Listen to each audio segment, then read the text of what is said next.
L'homme insère ses doigts dans son bras. Dans un éclaboussement de sang, sa main gauche se transforme en une scie électrique, tandis que sa droite se métamorphose en une découpeuse. Ce pouvoir est appelé libération de l'érosion sanguine. Seuls ceux qui héritent du sang de démons peuvent le maîtriser. Pour que Shiki et les autres apprennent à maîtriser ce pouvoir, leur mentor, Muren, décide de lancer le premier entraînement. Il sort 2 balles de sa poche et les jette au hasard dans un recoin de la forêt. Ramener les balles à l'école dans le délai imparti. Cela signifie réussir l'épreuve. Mais 7 personnes participent à cet examen. Pour les pousser à se combattre entre eux, Muren les divise en 3 groupes. Oki, Shiki et Kusaki forment le premier groupe. Muren déclare aussitôt l'entraînement commencé. Kusaki et Shiki se précipitent d'abord dans la montagne, laissant Oki planté sur place, la tête dans le néant. Après un instant de stupeur, elle les suit à toute vitesse. Quand Shiki aperçoit la bouche de Kusaki sous son masque, il lance un commentaire dédaigneux. Ces paroles mettent aussitôt Kusaki en colère. Il arrache son gant d'un mouvement rapide et fait une coupure sur son avant-bras avec son doigt. Du sang se dépose sur son bras pour former plusieurs meules. Voyant que l'adversaire parvient à libérer l'érosion sanguine aussi facilement, Shiki croque aussi son doigt, mais il ne parvient pas à former d'arme, quoi qu'il fasse.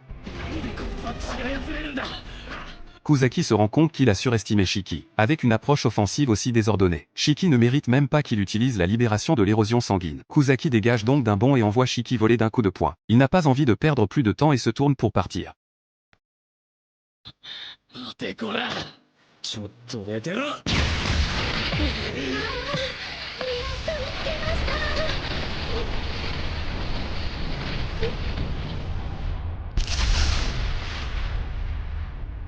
Heureusement, Shiki parvient à plaquer Oki au sol, mais il se blesse au passage. Kusaki lance alors une phrase glacée. Si tu ne supportes même pas une attaque en dessous de ma force normale, alors tu ferais mieux de quitter cet endroit au plus vite. Quant à Oki, elle est plongée dans un profond remords. C'est à cause d'elle que Shiki s'est blessé.